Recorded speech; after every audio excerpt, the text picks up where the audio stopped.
प्रोनेसिस investor academy के इस brand new video में आप सभी का बहुत बहुत स्वागत है। इंडियन स्टॉक मार्केट्स, देखिए मैंने कल प्लान किया था कि आज ग्रीन टी शर्ट पहनकर वीडियो बनाऊंगा, लेकिन सुबह अगर आप मार्केट देखते हैं ना तो कोई बहुत ज़्यादा अच्छा परफॉर्मेंस नहीं था, खासकर लार्ज कैप्स का। मिड कैप स्मॉल कैप का तो सुबह ही परफॉर्मेंस ठीक था जब मार्केट स्टार्ट हुआ था, लेकिन लार्ज कैप थोड़ा निगेटिव टेरिटरी में था। बट हाँ, उसके बाद बहुत अच्छी तरह से ऊपर गया। जब रिकॉर्ड कर रहे हैं ये वीडियो, उस समय बहुत अच्छा performance, large cap, mid cap, small cap, सभी जगह थ्रू आउट। और अब तो पिछले कुछ दिनों से परफॉर्मेंस अच्छा आ रहा है, तो मोस्टली आप लोग का पोर्टफोलियो भी पहले के मुकाबले एटलीस्ट काफ़ी अच्छा लग रहा होगा। तो इस वीडियो में ऑफकोर्स रियलिटी चेक करेंगे सबसे पहले ना। आप लोग का क्वेरी भी आ रहा है कि क्या ये इसी तरह से ऊपर जाएगा, गिर जाएगा, क्या होगा, तो इसको समझने की कोशिश करेंगे। इम्पॉर्टेंट है ना भाई, बुरी तरह से गिरा पिछले 5 महीनों से, फिर थोड़ा ऊपर गया, तो यहाँ से क्या, ठीक है, इसे जानने की कोशिश करेंगे। इसके बाद gold mutual fund, gold ETF पहले मैंने एक्सप्लेन किया, लेकिन आप लोग के बहुत क्वेरीज आ रहे हैं, इसको भी थोड़ा मैं कवर करूँगा। उसके बाद VIX ना, वोलेटिलिटी इंडेक्स से रिलेटेड आप लोग का क्वेरी है कि ये क्या होता है, इससे क्या समझना चाहिए, ये भी मैं आपको बताऊंगा। और बॉन्ड्स रिलेटेड भी आप लोग के क्वेरीज आए हैं ना कि बॉन्ड में इन्वेस्टमेंट करते वक्त हमें किन बातों का ध्यान रखना चाहिए, इसको भी कवर करूंगा, ठीक है। और ऑफकोर्स मार्केट अपडेट से स्टार्ट करते हैं। उससे पहले अगर आप पहली बार हमारे YouTube चैनल पे आए हैं या फिर लगातार आ रहे हैं, अभी तक सब्सक्राइब नहीं किया YouTube चैनल को, तो ज़रूर सब्सक्राइब करें। वीडियो पसंद आए तो ज़रूर लाइक और शेयर करें। मार्केट अपडेट पहले तो इंडियन मार्केट से ही करना पड़ेगा ना, परफॉर्मेंस इतना अच्छा है तो बिल्कुल बनता है। यहाँ देखिए, large cap, mid cap, small cap, micro cap, सभी जगह बहुत अच्छा परफॉर्मेंस, ठीक है। IT पिछले कुछ समय से मैं डिस्कस कर रहा हूँ ना, IT आज सुबह कोई खास परफॉर्मेंस था नहीं, लेकिन बाद में हाँ अच्छा खासा रिकवरी आया है। IT से रिलेटेड देखिए, एक्सेंचर का ना रिजल्ट्स आया था Q2 का, तो एक्सेंचर थोड़ा सा कॉशियस अप्रोच है डिमांड आउटलुक को लेकर कि US में डिमांड आउटलुक को लेकर। तो इंडियन कंपनीज़ का भी तो ज़्यादा बिजनेस वहीं से है, मतलब अब लग रहा है कि थोड़ा US में प्रॉब्लम आने से कहीं प्रॉब्लम ना आ जाए, ठीक है। और मोस्टली उनका वरी ये है कि भाई जो गवर्नमेंट वहाँ पे है, डाउनसाइज किया जा रहा है ना, ज़्यादातर लोगों को निकाला जा रहा है। इवन ट्रंप ने बोला है कि भाई एजुकेशन डिपार्टमेंट ही बंद कर देंगे, हाँ। तो इसके कारण इशू चल रहा था। बट हाँ, इंडियन जो कंपनीज़ हैं उनका गवर्नमेंट रिलेटेड जो कॉन्ट्रैक्ट्स है या बिजनेस है उसमें बहुत ज़्यादा एक्सपोजर नहीं है, इसीलिए इंडियन कंपनीज़ के लिए कोई बड़ा कंसर्न ये नहीं होना चाहिए, ठीक है। और इंडियन कंपनीज़ का, IT कंपनीज़ का परफॉर्मेंस आज ठीक चल रहा है। सुबह तो कुछ था नहीं, लेकिन हाँ बाद में अच्छा खासा रिकवरी है और ज़्यादातर सेक्टर्स बहुत अच्छा परफॉर्मेंस। मतलब ये तो पूरा मेरे पास चार्ट ही है ना। मेटल थोड़ा डाउन है, कंज्यूमर ड्यूरेबल थोड़ा डाउन है, लेकिन बाकी सभी कुछ बहुत अच्छा परफॉर्मेंस, ठीक है। तो यही है स्टॉक मार्केट ना, मतलब डॉन मूवी का फेमस डायलॉग है, आप लोग को पता ही होगा।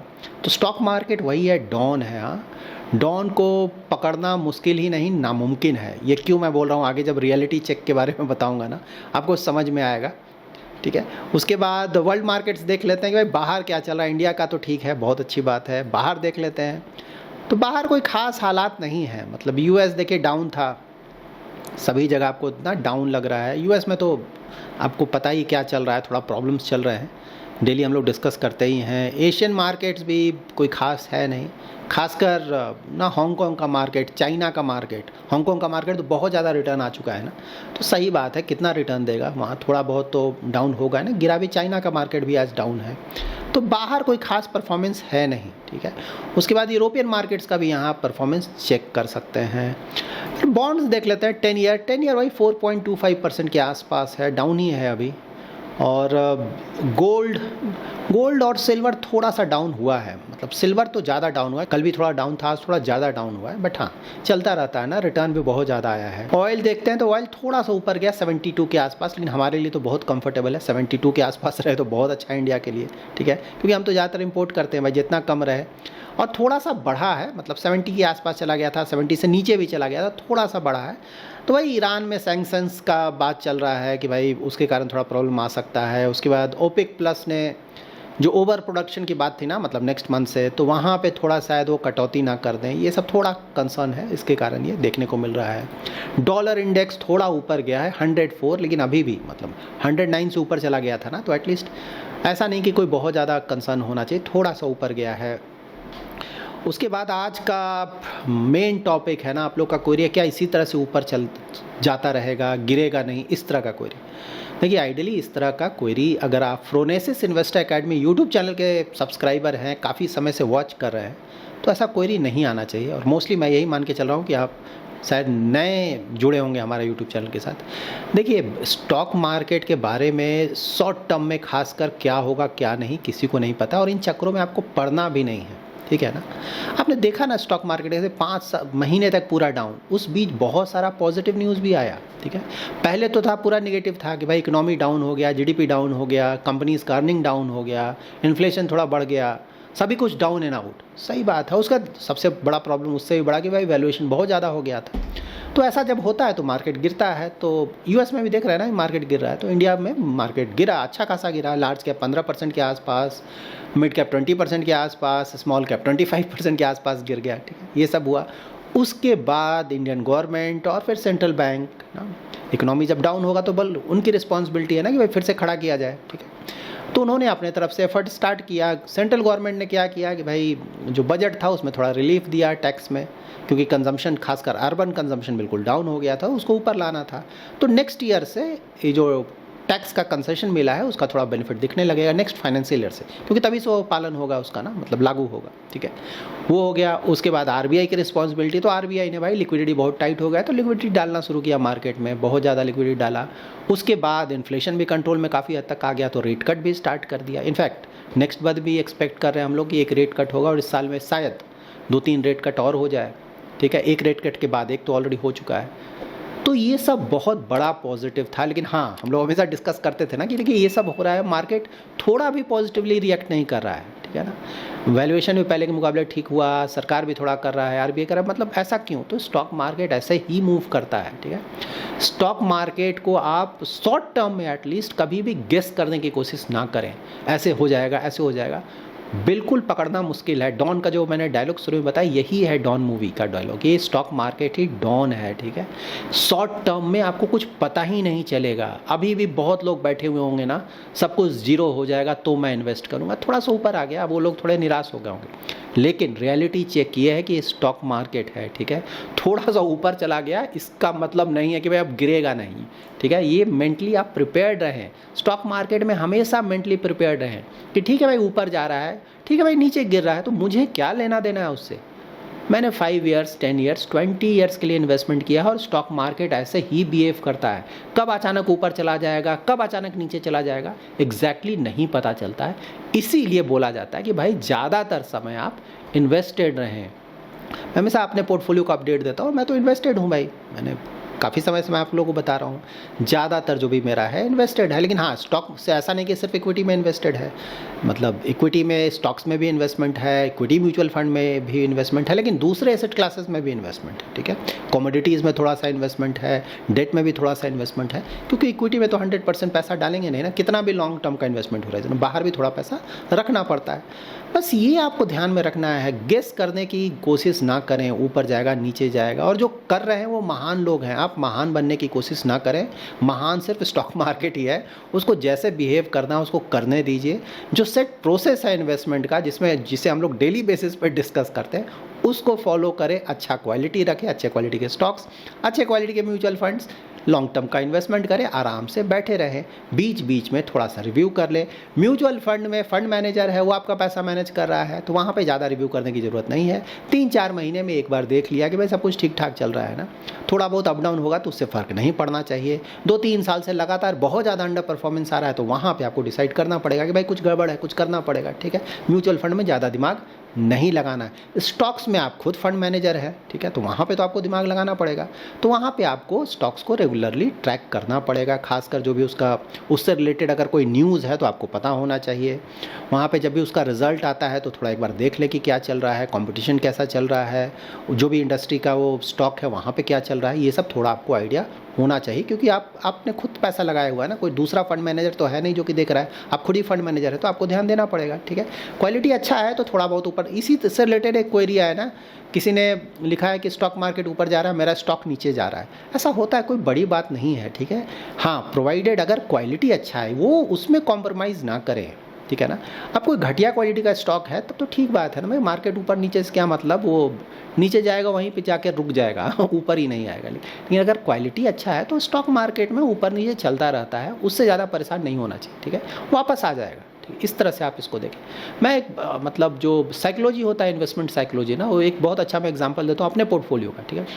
मैंने आप लोगों को बताया था ना, कुछ स्टॉक्स मैंने बेचा है, कुछ नए स्टॉक्स को इंक्लूड किया है पोर्टफोलियो में। लेकिन मैं जनरली एक बार में पूरा इन्वेस्टमेंट नहीं करता हूँ ना, धीरे धीरे अपना पोर्टफोलियो में इन्वेस्टमेंट बढ़ाता रहता हूँ, जिस भी स्टॉक को सेलेक्ट किया, ठीक है। तो एक स्टॉक ऐसा मेरे पोर्टफोलियो में फ़िलहाल है ना, जिसमें अभी थोड़ा इन्वेस्टमेंट किया है और कुछ दिनों में ही वो 35% ऊपर चला गया है 35%, ठीक है। और बाकी के जो स्टॉक्स है पुराने वाले जिसमें अच्छा खासा इन्वेस्टमेंट है, वहाँ थोड़ा बहुत ऊपर गया, जो अभी ऊपर गया इतना। लेकिन ये स्टॉक जिसमें, तो यहाँ पे होगा ना अफसोस, एक तरह से लगता है कि अरे यार इसमें सबसे कम इन्वेस्टमेंट मेरा, यही सबसे तेज़ी से ऊपर चला गया। अगर इसमें बड़ा इन्वेस्टमेंट होता कुछ ही दिनों में 35%, ठीक है। लेकिन देखिए मुझे, अब मैं बता रहा हूँ मैं इसको कैसे सोच रहा हूँ, मैं इसको लेकर बिल्कुल भी परेशान नहीं हूँ, क्योंकि मुझे पता है कि भाई जो 35% है ना, ये नोशनल है, ठीक है। पता नहीं कुछ दिनों में शायद पूरा गिर जाए, ठीक है। इस तरह से इसको देखें। उसी तरह से मान लीजिए कुछ अगर बहुत गिर गया है ना, -20% हो गया, क्वालिटी अगर अच्छा है कोई दिक्कत नहीं है, कुछ दिनों में रिकवर करके ऊपर चला जाएगा। एक स्टॉक मेरा तो 20% के आसपास गिर गया था, 20-25%, वो पूरा बहुत तेज़ी से रिकवर कर रहा है, आज भी वो 6% से ऊपर चला गया है। पावर इक्विपमेंट रिलेटेड स्टॉक, ठीक है। तो यही है, बहुत ज़्यादा इन चीज़ों को सीरियसली ना लें, ठीक है ना, क्वालिटी अच्छा रखें बस। अब जैसे बोला ना 35% ऊपर चला गया, अब यू नेवर नो ना, पता चलता वो 10% गिर जाता, स्टॉक मार्केट अचानक ऊपर चलने लगा ना, हो सकता है और गिरता, मेरा जो स्टॉक है वो 10% और नीचे गिर जाता, तो मैं उसमें और जल्दी से और इन्वेस्टमेंट कर देता, ठीक है। लेकिन मुझे पता नहीं है, इनफैक्ट किसी को नहीं पता है कि मार्केट कैसे बिहेव करेगा फ्यूचर में, ठीक है ना। तो इन चक्करों में ना पड़े, क्वालिटी अच्छा रखें, लॉन्ग टर्म, दैट्स इट। और धीरे धीरे अपना एलोकेशन बढ़ाते रहें। पूरा मार्केट गिर जाएगा, ख़त्म हो जाएगा तो मैं इन्वेस्टमेंट करूँगा, वो मौका आपको कभी नहीं मिलेगा, ठीक है। यहाँ से ये भी ध्यान में रखें कि ऊपर जा रहा है इसका मतलब ये नहीं कि नीचे जाएगा, नीचे नहीं जाएगा।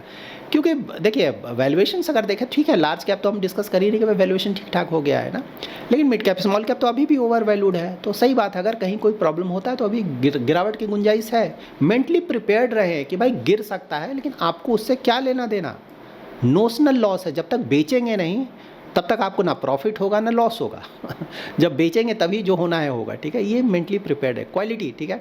और अब गुड न्यूज़, ऑफ कोर्स एक बहुत बड़ा गुड न्यूज़ है, वो है कि फाइनली एक बड़ा अमाउंट कल FIIs और FPIs ने खरीदा है, नेट बाइंग, ठीक है। खरीदते बेचते तो डेली है, लेकिन नेट बाइंग देखते हैं या नेट सेलिंग देखते हैं। और कल DIIs ने नेट सेल किया है, तो DIIs ने कल 3136 करोड़ का सेल किया है, ठीक है। और FPI या फिर FIIs means foreign institutional investors, FPI means foreign portfolio investors, मतलब बाहर से जो लोग इन्वेस्ट कर रहे हैं इंडिया में, उन्होंने 3239 करोड़ का बाय किया है, ठीक है। तो देखिए पहले भी थोड़ा बहुत 1-2 दिन बाय किया था FIIs ने, लेकिन बहुत छोटा अमाउंट था। कल का जो अमाउंट है वो बड़ा अमाउंट है, तो ये एक बहुत बड़ा पॉजिटिव सिग्नल है, ठीक है ना। तो ये बहुत बड़ी खुशखबरी है कि चलो फाइनली उन लोगों को भी मतलब पता चला कि भाई इंडियन मार्केट ही है। देखिए बाहर खैर डिस्कस कर चुके हैं कई बार ना, चाइना हांगकांग हम डिस्कस कर चुके हैं, यूरोप डिस्कस कर चुके हैं, जापान डिस्कस कर चुके हैं, US डिस्कस कर चुके हैं। मेजर इकोनॉमीज़ में medium to long term India stand out करता है पूरे वर्ल्ड में, ठीक है। और अगर कुछ इश्यूज़ की बात करें ना, तो देखिए प्रॉब्लम तो अभी भी, जैसे हम लोग डिस्कस कर रहे थे रसिया यूक्रेन का ना, तो वो तो मोस्टली अब लगता है कि सेटलमेंट की ओर बढ़ रहा है, क्योंकि ट्रंप वहाँ पे पूरी तरह से लगे हुए। उम्मीद है आने वाले कुछ महीनों में वो सेटल हो, उम्मीद है, होगा नहीं होगा देखिए समय बताएगा, ठीक है ना। उम्मीद पे दुनिया कायम है, क्योंकि देख रहे हैं ना अब हमास और इजराइल का प्रॉब्लम फिर से स्टार्ट हो गया, इजराइल फिर से अटैक कर रहा है, ठीक है। क्योंकि अब देखिए ये ऑल आउट मोड पे चला गया इजराइल, तो हमास को मतलब वो सोच रहा है पूरी तरह से ख़त्म कर दे, क्योंकि सबको पता है ना कि भाई हमास फिर से थोड़ा स्ट्रांग होगा तो फिर से अटैक करेगा, वो छोड़ेगा तो इजराइल को वो भी नहीं छोड़ेगा। तो अभी देखिए हमास, हुतीज़, लेबनान, ईरान सभी के लिए बहुत बुरा समय होगा। ये 4 इयर्स जो ट्रम्प का जो 4 इयर्स है ना, इजराइल भी इसका एडवांटेज उठा के कोशिश करेगा कि जितना ज़्यादा हो सके इन लोगों को डैमेज पहुंचा सके। तो ये चलेगा अभी, ठीक है ना, ये बहुत चलेगा, अभी ख़त्म होने वाला नहीं है। बस हाँ एटलीस्ट रसिया यूक्रेन का थोड़ा सेटल हो जाए तो अच्छा है, क्योंकि देखिए US क्या चाहता है ना कि भाई रसिया और चाइना को थोड़ा सा दूर रखा जाए कि अगर वो दोनों मिल जाएंगे ना तो यूएस के लिए बहुत बड़ा चैलेंज होगा, ठीक है। दोनों स्ट्रॉन्ग कंट्री हैं, डिफेंस वाइज मैं बोल रहा हूँ, ठीक है। तो वही चाहता है, इसीलिए वो चाह रहा है कि भाई जो अगर रसिया यूक्रेन का थोड़ा मामला सेटल कर देना और रसिया के साथ थोड़े टर्म्स अच्छे कर लें तो चाइना के साथ जो बहुत ज़्यादा दोस्ती है थोड़ा बहुत वहाँ पे रिलीफ मिलेगा, ठीक है। लेकिन यूरोप वहाँ पे फिर अपना खुद का ना चल रहा है डिफेंस ये वो। देखिए यूरोप के पास अब पहले वाली बात नहीं रही, ठीक है ना। वो बूढ़ा शेर हो चुका है, ठीक है? डिफेंस में वो ना अरेंजमेंट करें कहाँ से पैसा लाया जाए, बहुत ज़्यादा खर्च करेंगे, ये करेंगे वो करेंगे। अब ना ग्रोथ रेट ये सब उनका कुछ है नहीं, पहले वाला कुछ बात नहीं रहा यूरोप में। वो बड़ी बड़ी जो कंपनीज होती थी वो सब भी अब उस तरह का कंपनी में नहीं बचा वहाँ पर, सारा तो बिजनेस उनका चाइना ने ले लिया है। तो ये बहुत ज़्यादा खर्च करेंगे, ये करेंगे वो करेंगे, थोड़ा समय के लिए आई एग्री, थोड़ा सा एक पॉजिटिविटी आएगा, लेकिन ये चलेगा नहीं। उनका सोशल सिक्योरिटी ये सब बहुत ज़्यादा खर्च होता है, ठीक है ना। तो वहाँ ये सब अगर कटौती ये सब करने लगेंगे तो पूरे देश में प्रॉब्लम आ जाए। लेट्स सी क्या होता है। शॉर्ट टर्म के लिए पॉजिटिव, लेकिन मीडियम टू लॉन्ग टर्म देखते हैं कहाँ तक जाता है, ठीक है। उसके बाद gold ETF, gold mutual fund और फिजिकल गोल्ड। तो देखिए आप बेस्ट क्या होगा, गोल्ड ETF। अगर आपके पास डीमैट अकाउंट है, ट्रेडिंग अकाउंट है, तो किसी गोल्ड ETF में आप इन्वेस्टमेंट करें, ठीक है, वो ज़्यादा अच्छा होगा। ऑफ कोर्स अपने रिस्क प्रोफाइल और इन्वेस्टमेंट होराइजन देख के करें का ये मतलब नहीं मैं बोलो आप कर दे, कोई ज़रूरी नहीं भाई, कोई ज़बरदस्ती नहीं, आपका पैसा है। मेरा बोलने का मतलब है कि अगर गोल्ड ETF और गोल्ड म्यूचुअल फंड और फिजिकल गोल्ड तीनों में ऑप्शन दिया जाए कि भाई कौन सा फर्स्ट प्रेफरेंस हो, ठीक है, तो वो गोल्ड ETF होगा। लेकिन हाँ, प्रोवाइडेड आपके पास डीमैट और ट्रेडिंग अकाउंट है और साथ ही आप जिसमें भी जाएं इन्वेस्टमेंट करने, वहाँ पे आप देख लें कि भाई उसका ट्रेडिंग अच्छा खासा हो रहा हो एवं थोड़ा बड़ा हो, ठीक है। गोल्ड में इन्वेस्टमेंट करने से पहले बिल्कुल ध्यान रखें कि बहुत ज़्यादा रिटर्न आ चुका है, ज़्यादा रिटर्न के चक्कर में नहीं जाएं गोल्ड में, शायद बहुत ज़्यादा रिटर्न नियर फ्यूचर में नहीं आए, ठीक है। हो सकता है गिरावट भी आ जाए, इसको ध्यान में रखें। लॉन्ग टर्म पोर्टफोलियो में डाइवर्सिफिकेशन के पर्पज़ से बिल्कुल इन्वेस्ट किया जा सकता है। वेरी हाई रिटर्न के चक्कर में फिलहाल इन्वेस्टमेंट करना सही शायद नहीं हो, एग्जैक्टली क्या होगा फ्यूचर बताएगा, ठीक है। और अगर आपके पास ट्रेडिंग अकाउंट नहीं है, डीमैट अकाउंट नहीं है, इन चक्करों में नहीं पड़ना चाहते तो सेकंड ऑप्शन होगा गोल्ड म्यूचुअल फंड, ठीक है। और ये सब आप कुछ भी नहीं करना चाहते तो third option of course physical gold होगा। लेकिन फिजिकल गोल्ड में अपने चैलेंजेस हैं, इसीलिए मैं जनरली बोलता हूँ अवॉइड करने के लिए, तो ज़्यादा अच्छा यही दोनों होगा। लेकिन हाँ, अगर कुछ नहीं करना चाहते हैं तो फिर थर्ड ऑप्शन फिजिकल गोल्ड होगा। उसके बाद आप लोग के क्वेरीज आए थे बॉन्ड से रिलेटेड ना। बॉन्ड में इन्वेस्ट करते वक्त किन बातों का ध्यान रखें? देखिए दो चीज़ों का ध्यान रखें बॉन्ड में इन्वेस्टमेंट करते वक्त। फर्स्ट है क्रेडिट रेटिंग, ठीक है, AAA, AA+, उससे नीचे ना जाए, बहुत ज़्यादा रिस्की हो जाएगा, ठीक है। उसके बाद आपको सेकंड बात ध्यान रखना है कि क्रेडिट रेटिंग कितना भी अच्छा हो, AAA क्यों ना हो, पूरा पैसा वहाँ ना डालें, क्योंकि बॉन्ड है, प्राइवेट कंपनी है, ठीक है ना। यहाँ पे डाइवर्सिफाई करके रखें, एटलीस्ट 2-3 कंपनीज में डाइवर्सिफाई करके रखें। कितनी भी अच्छी कंपनी हो, कितना भी अच्छा क्रेडिट रेटिंग, पूरा पैसा, अगर बड़ा पैसा है तो पूरा पैसा एक कंपनी में कभी ना रखें। फ्यूचर किसी को नहीं पता है कब कहाँ पे क्या हो जाए, ठीक है। तो ये ध्यान में रखें। क्रेडिट रेटिंग देख लें, AAA, AA+, जहाँ भी इन्वेस्टमेंट करते हैं चेक कर लें, गूगल करेंगे आराम से आपको मिल जाए, कोई डिफिकल्ट जॉब नहीं है। उसके बाद सेकंड आप देख लेंगे भाई पूरा पैसा एक जगह नहीं, 2-3 कंपनीज़ में, अगर पैसा और ज़्यादा बड़ा है तो मे भी 2-3-4 कंपनी में देख लें, वो अमाउंट पर डिपेंड करेगा। तो एटलीस्ट 2-3 कंपनीज में तो बिल्कुल डाइवर्सिफाई करके रखें। स्मॉल फाइनेंस बैंक के बारे में क्वेरी आता है, ज़्यादा पैसा ना डालें, अभी हालात उनके बहुत ख़राब चल रहे हैं, ठीक है। स्मॉल फाइनेंस उनका NPAs ये सब बहुत बढ़ रहा है ना। अब छोटे छोटे जो लोन्स हैं वहाँ पे बहुत प्रॉब्लम्स आ रहा है, ठीक है। थोड़ा बहुत पैसा, बिल्कुल सही बात है, थोड़ा इंटरेस्ट रेट ज़्यादा मिलता है, किया जा सकता है, बड़ा पैसा नहीं रखना चाहिए, खासकर अभी के माहौल में, ये बिल्कुल ध्यान में रखें। आप लोग का क्वेरी आया है वोलेटिलिटी इंडेक्स को लेके, VIX, ये क्या होता है? तो देखिए मार्केट का एक्सपेक्टेशन क्या है नियर टर्म में वोलेटिलिटी को लेकर, इसे ही बोलते हैं VIX, that is near future में, that is next 30 calendar days में मार्केट का वोलेटिलिटी कैसा रहेगा। ये कैसे डिसाइड होता है? ये डिसाइड होता है निफ्टी इंडेक्स ऑप्शंस प्राइस पे, ठीक है। तो जो निफ्टी का इंडेक्स ऑप्शन है उसके प्राइस पे डिपेंड करता है। ऑप्शंस क्या होता है? ऑप्शंस होता है कॉल ऑप्शन और पुट ऑप्शन, ठीक है। कॉल ऑप्शन का मतलब क्या हुआ कि आप मार्केट को लेकर बुलिश हैं, कि भाई आपको लगता है कि मार्केट बहुत तेज़ी से ऊपर जा सकता है, ठीक है। पुट ऑप्शन का मतलब क्या हुआ कि मार्केट को लेकर आप बेयरिश हैं, आपको लगता है कि मार्केट गिर सकता है। तो यहाँ पे ऑप्शन में कुछ लोग पुट खरीदेंगे, कुछ लोग कॉल खरीदेंगे। तो उसका जब आप रेशियो निकालेंगे तो उससे आपको रफली आइडिया मिल जाएगा कि लोगों का क्या क्या सोचना है मार्केट को लेकर। मतलब अगर कॉल ज़्यादा है मतलब कि मार्केट को लेकर ज़्यादातर लोग बुलिश हैं, अगर पुट ज़्यादा है तो मार्केट को ज़्यादातर लोग लेकर बियरिश है, उनको लगता नहीं भाई गिर सकता है नियर फ्यूचर। तो ये आपको रफली इससे ये आइडिया मिल जाएगा। तो वोलेटिलिटी इंडेक्स अगर आप फ़िलहाल देखें ना, तो फिलहाल वोलेटिलिटी इंडेक्स है 12.64, मतलब ये स्टॉक प्राइस की तरह चेंज करता रहता है, ठीक है ना। मतलब जब आप देखेंगे तो हो सकता है ये और चेंज कर चुका हो। और लेकिन हाँ, अगर 1 ईयर हाई देखेंगे वोलेटिलिटी इंडेक्स का ना, तो वो 31.71 था, बहुत ज़्यादा। और लो देखेंगे तो अबाउट 8.98 के आसपास था, ठीक है। तो अभी बहुत कम है, मतलब स्टॉक मार्केट को लेकर ऐसा नहीं है कि बहुत ज़्यादा वोलाटाइल रहेगा, मार्केट में ऐसा माहौल नहीं। उनको लगता है नहीं भाई हाँ माहौल ठीक ठाक रहेगा स्टॉक मार्केट। ये जब बहुत बढ़ जाएगा मतलब कि बहुत ज़्यादा वोलाटाइल रहेगा। वोलाटाइल का मतलब क्या हुआ ना, जैसे एक म्यूचुअल फंड स्कीम है ना, वो मान लीजिए कभी 10% का रिटर्न दे रहा है, कभी 2% का रिटर्न दे रहा है, फिर से 15% का रिटर्न दे रहा है, इस तरह से। लेकिन एक म्यूचुअल फंड स्कीम है वो एक साल में 40% का रिटर्न दे रहा है, अगले साल में -20% का रिटर्न दे रहा है।